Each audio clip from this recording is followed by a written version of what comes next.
And we're recording. So welcome. So this is Cote. I took too long to say it.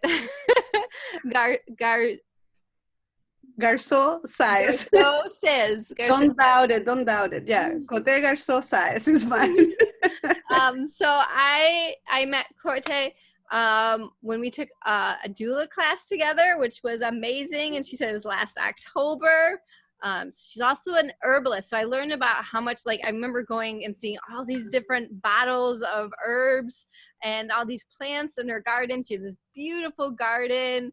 And so she's also a doula. She does placenta encapsulation, Reiki Master, childbirth educator. So she's got a lot going on. And today she just taught a class online on herbs for childbirth. So, right, and postpartum. Yeah, it was a class especially for pregnancy and postpartum. It was like I didn't want to touch the birth part with the herbs, but I was trying to do the pregnancy and the postpartum. And it was a very rich class. I had a lot of interest. It was in Spanish and translated to French. So there were women from Europe, from different places, and it was just very nice to be able to offer that. You know, it was very heartwarming for me. That's very nice. Was this the first time you've taught a class like that? I have taught about herbs in conferences, and I love to teach about herbs in the community, but this was my first class online via Zoom. So it was super hard for me. It was 2 days of class, and yesterday I was very nervous in the beginning because it's hard because I'm doing the class, but I'm not seeing the people. You know, I'm very personal when I teach, and not seeing the people, not being able to have the interactions with them. It was very hard for me, but the class was a success. It was great. Yeah, there's something really magical about an in-person class because I do feel like you kind of feed off the energy of the students, and then it makes every class different then. Totally. And I was worried about that, but to be honest, it was very we got that, you know. Today it was actually emotional at the end, so that was beautiful. Oh, very nice. Okay. So I wanted to talk to you, but I've been very interested in herbs and plants. And I think it's been something I've been interested in for a while, but you kind of get scared. Like you see these books and then there's poisonous plants and there's all these other plants that can kind of make you nervous. How did you get into herbalism?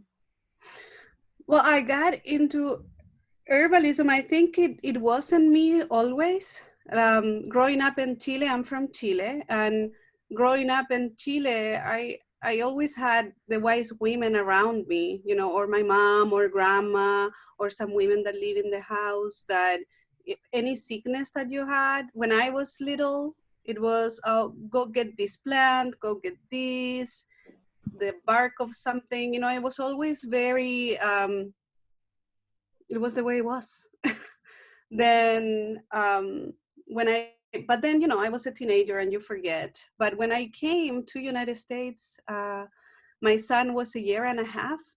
And I remember exactly, and I always talk about this because he was sick about 1.5 years when we came here, and I didn't speak English yet. So I went to Walgreens, and it was super overwhelming to me. All the medicine for children, all the colors, all the names, the flavors, everything. It was so much that I just turned around and I went back home and I was like, what am I gonna do? I was afraid of going to the doctor without having insurance, not speaking the language. So I was like, what do I do? And I started remembering what my mom did, you know, the simplest thing, chamomile tea with cinnamon. And I did that, and he felt better next day. And that was like, wow, this really works, you know, and it's just simple. It's in the kitchen. And then the midwife, Diane, that I had my babies with her, she was an herbalist. And that was like really like the big door for me to say like, yes, this is what I wanna go deeper in this, and I wanna keep learning. Yeah, it's kind of interesting because I notice the more I learn with doula work, the more I get interested in herbalism. And my grandma died when I was very young, but it's almost like that connection with her as well, because my mom will tell stories about my grandma being like very connected to that kind of world, and that's how everyone was like every. Yeah, and I think like how you're saying, the more you get into birth, the more interest you have in plants is something very natural, because the deeper you go into birth, you realize how interconnected is with the earth, with the plants. Birth is such a natural process, and it makes so much sense that you go and you start learning about the plants that go with it. Mm-hmm. Mm-hmm. Very nice. So, do you ever have classes where like people can connect to more of the milder herbs that's maybe just in our backyards?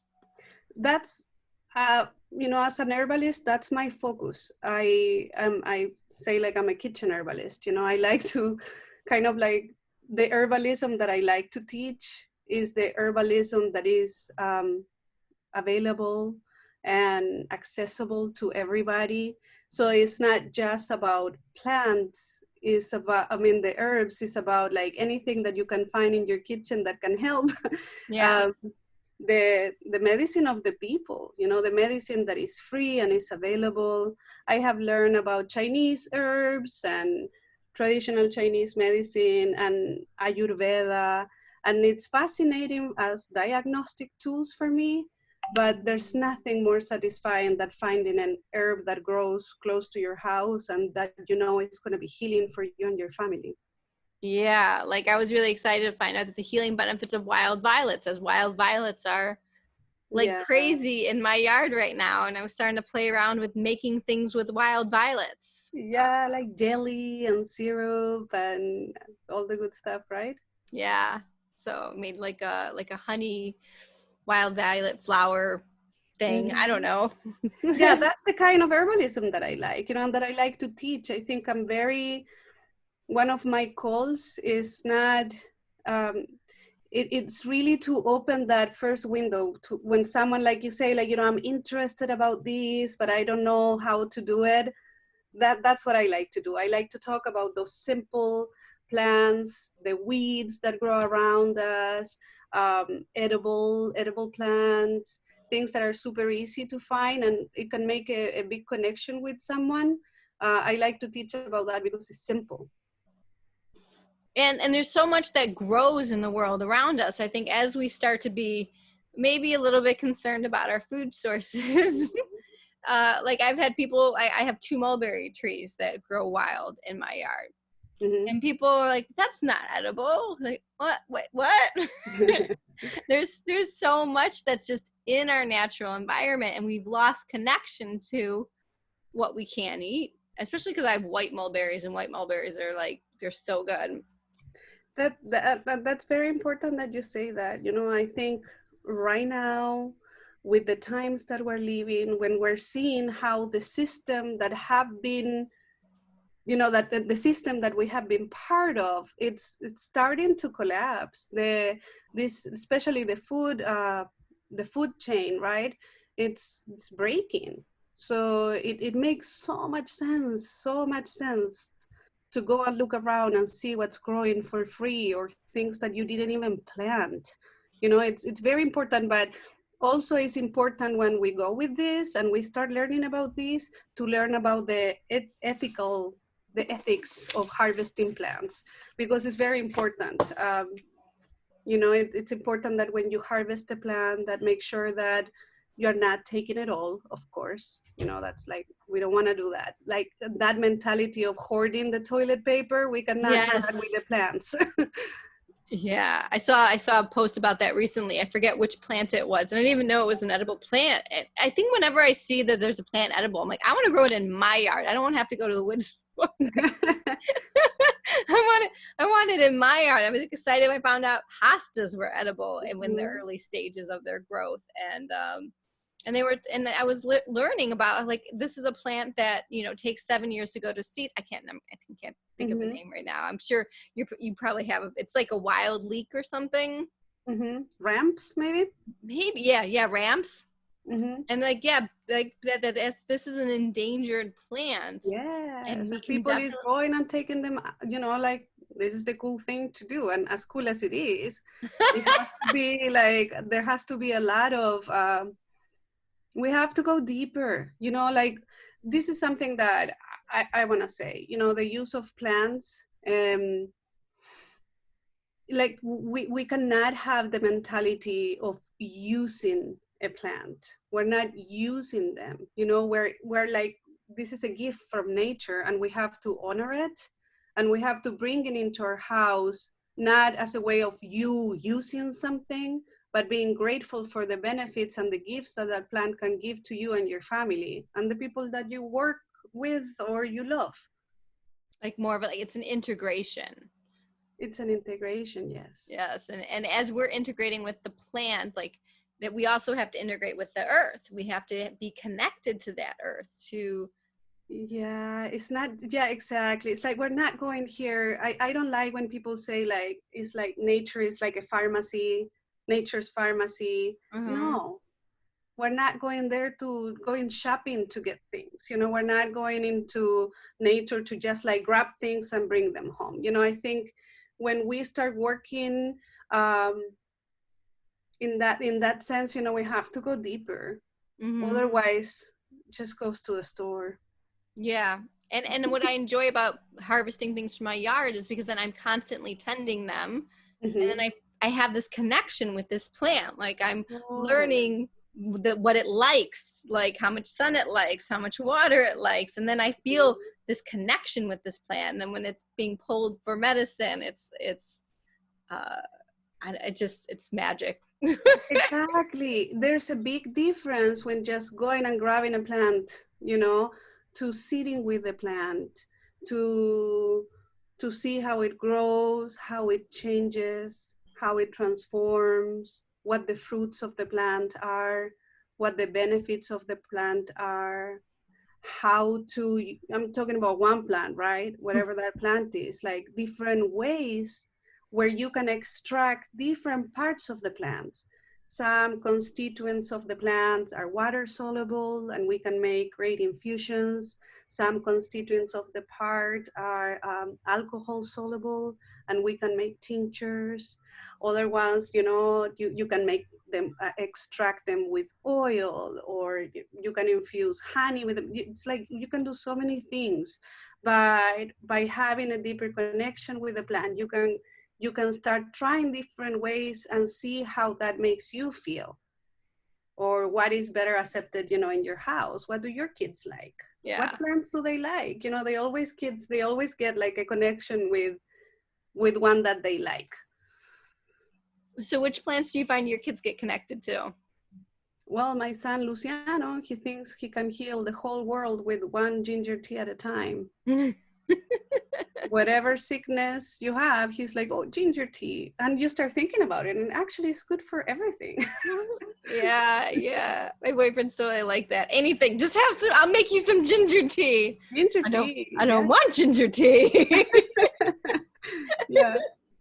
But I'm probably that way with garlic, to be honest. I'm just like, you know, the more you find out about garlic, especially the garlic combined with honey now, it's like the more you're like, I'll make garlic soup, you know, and garlic everything. I love garlic smell. I love it. When I go, you know, some people is like, oh, I smell like food. I'm like, no, come here. I like that. I know, it's the Italian cologne. Is that how they say it? I love it. But what would you say your favorite plant is in the moment? Because I'm sure it changes, because mine changes constantly. Oof. Yeah, it changes. It changes. But I think now it's, you know, because of the spring, I love dandelions and all the benefits that we can get with them. And I love nettles too, especially now, you know, these are spring tonics. So that's what we have to be looking at. Nettles, so stinging nettles. I've tried to grow, I don't have it naturally in my yard, and I keep trying to grow it, and That's hysterical to me. I swear animals come and clear it out so fast when they're babies, and like when they're little seedlings, and so they're tender and they don't. So I swear animals always. I'm trying again. I'm just started some stinging nettle seeds because in an area I'm not going to get stung. Yeah, it's funny, because you're trying to. It's like almost like you're trying to domesticate something wild. Yeah. And do you really need to? Yeah, I don't have it in my yard. A bunch of wild carrot though, so if anyone needs some wild carrot. Yeah, so like it's a thing. Like one time I read that a weed is a plant that hasn't learned how to grow in rows. See, I always hear weed is a plant you didn't plant there. A weed is a plant that hasn't learned how to grow in rows, so they are wild. Yeah. And the more wild the plant is, they have that energy. They're strong, and that's what you want in your body. And that's really that weeds are herbs in a way. We spray them and we try to kill them, and and they just keep coming back, and they're supposed to be they're resilient. Yeah, they're very resilient. And I mean, dandelions is a really nice example, and my sister's really gotten into dandelion lately, and it's because you can use like every part of the plant. Yeah, it's one of those plants you can use everything. You can use everything, and it's great. It's a plant that you should learn about, and your children should learn about. So we stop poisoning the land. By poisoning the land, we're sending the poison to the animals that roam in our backyards, and that goes into the water, and that goes into our rivers, and we're just screwing everything. I was talking about dandelions in my yard last year to my neighbor, and she was saying, oh, well, her dad used just to go around and pluck the flower, and I'm looking at all my dandelions in my yard. I'm like, that seems like a lot of work. But now when I think about it, I'm like, I think that's what people used to do, because you pluck the flower before it goes to seed, and then you use that flower as medicine. Yeah. And then you don't have like a whole yard overcome. You have a healthy amount of dandelions in your yard. Yeah, and with the flowers, you can put the petals and salads, and you're making the salads beautiful. When my kids were little, I used to make cookies with them. You made ice cream recently. Ice cream, cookies. I love the dandelion fritters. When you make a batter. That's what I'm going to be Is that doing how you tomorrow. say it? Yes. And you grab the flour from the green part, dip them in that, and then you put them in the pan, and then you have like a little, like you go to a party with that, and then you're cool. You're like done. You can make a little dip and dip them, ranch or whatever, and it's just super fun. It's fun for everybody, and it's so good. Very nice. That's in my list of things to make probably tomorrow with the dandelions in my yard. So if someone wants to like kind of get into it, I find that personally, I think everyone learns a little bit different. I like pick one flower and I try to like learn as much about it as I can to understand what it likes, the conditions it likes, how I can use it, and just kind of play with it. But how would you suggest people kind of get into it? Well, that's a great tip that you gave there. That is, start with one plant at a time. Find one that you like. For example, dandelions, sit with the plant. Go sit with that plant. Just see what happens. What's the environment that plant likes. Learn the scientific name, of course. Start going deeper. You can go, Rosalie de la Forêt is a fantastic herbalist in United States. And she has a book. I think I have it here. Let me see, I'm gonna find it.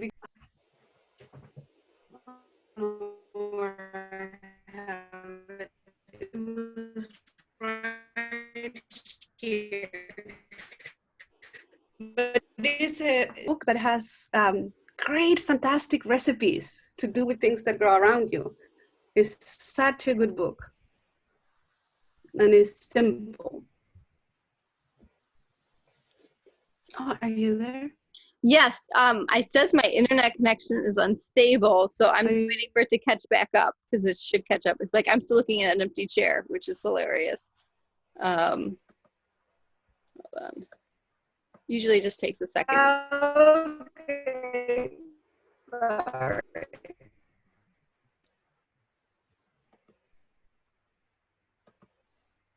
Which is hilarious because it made you talk really slow. Okay, I'll go look for the book. Okay. Okay, we're back.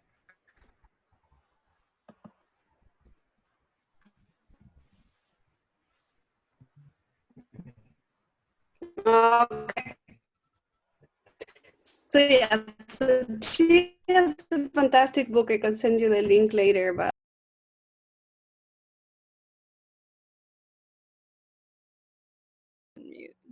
Sorry about that. Hold on, we're getting back on now. It kicked me off. Are you back? Yeah, I'm back. Sorry about that. It should be good now. Yeah, so I'm sorry, what was the book called?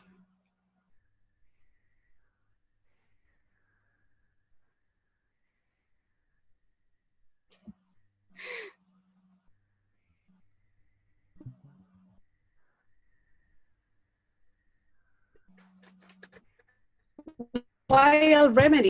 Yes. Very good. Very good. So, besides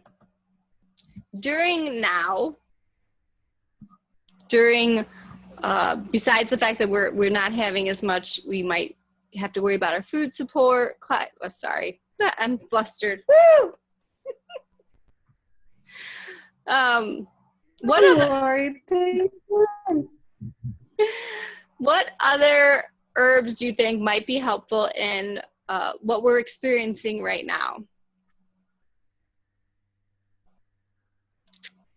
Oof.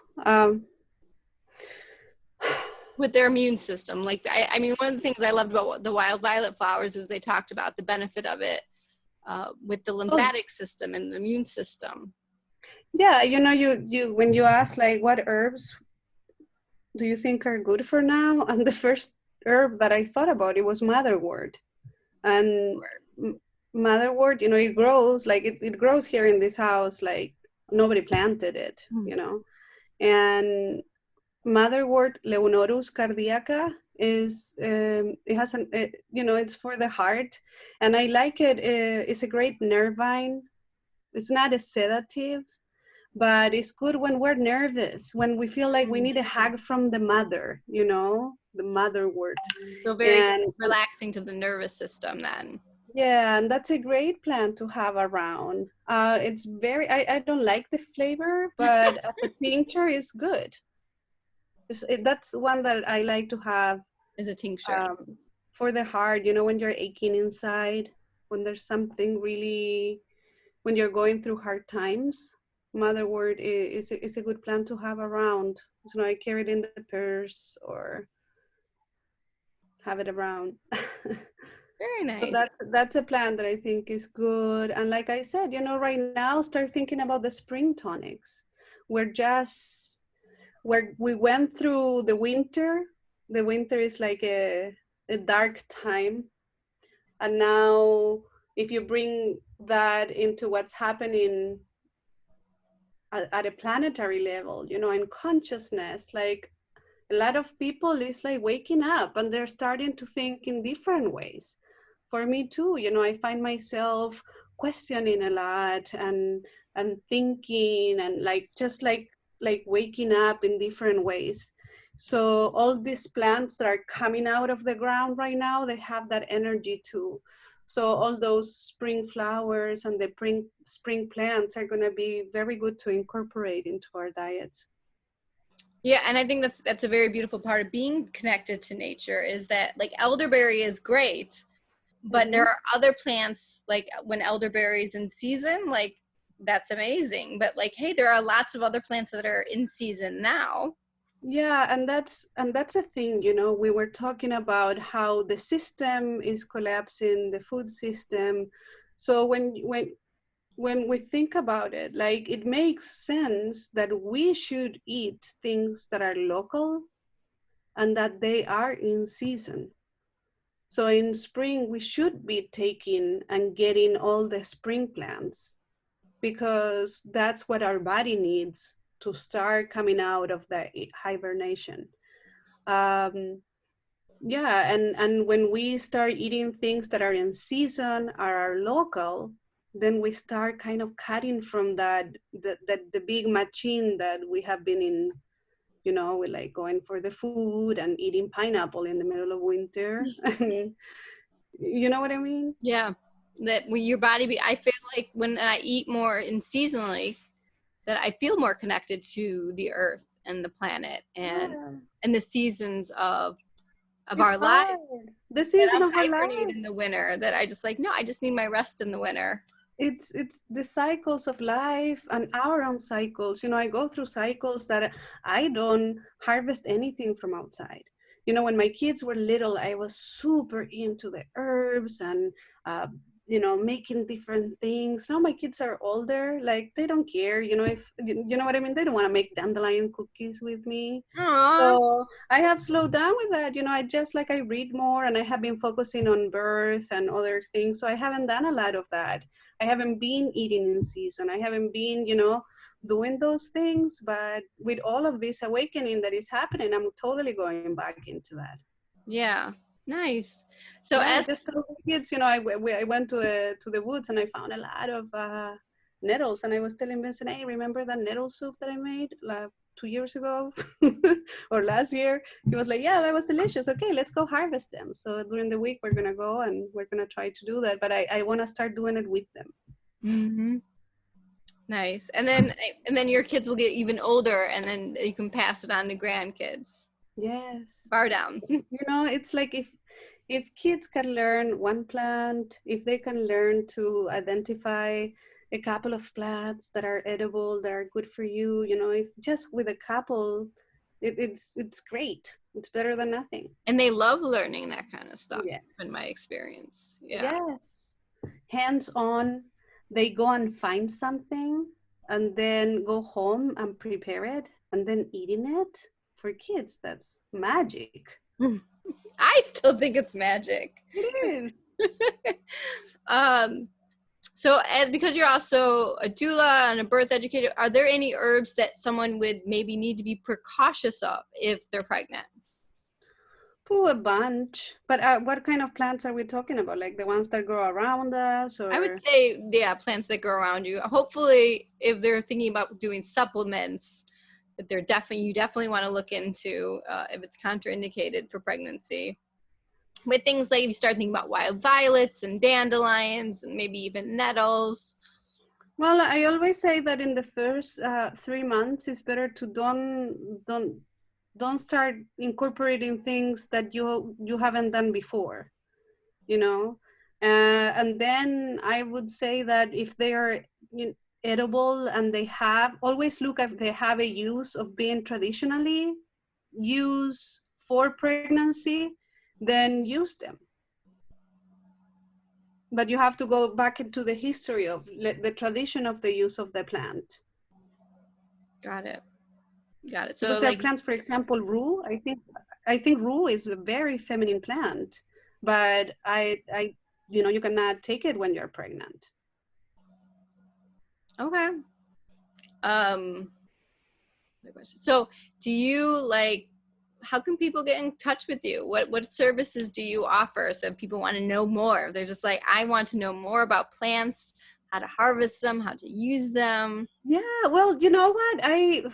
For years what I did, I love to teach in the community. So sometimes like someone would say like, "Hey, I want to organize a party, like come and teach about herbs," and they would have like snacks and stuff, and I would go and talk about plants and teach about it. So if anyone wants to organize a class, I can go Oh, but now I cannot go. Soon we'll get there. We'll be there again. If anyone wants to learn, they can ask me, and if you could put together a group of people, I'll come over. I like to do herbal walks.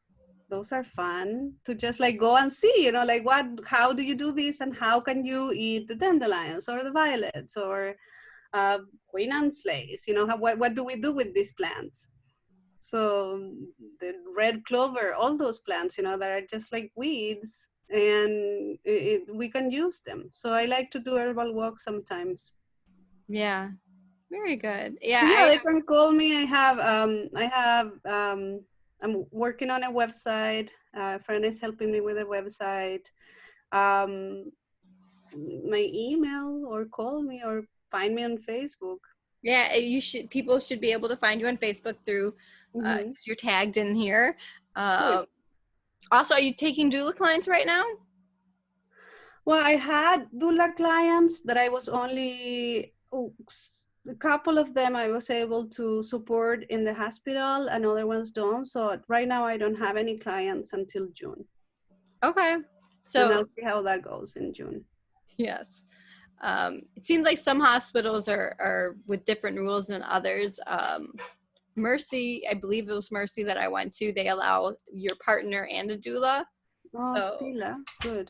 yeah, Yeah, there are very few that are still allowing the doula, and most of the hospitals around in the area that are only allowing one. one person. Mm-hmm.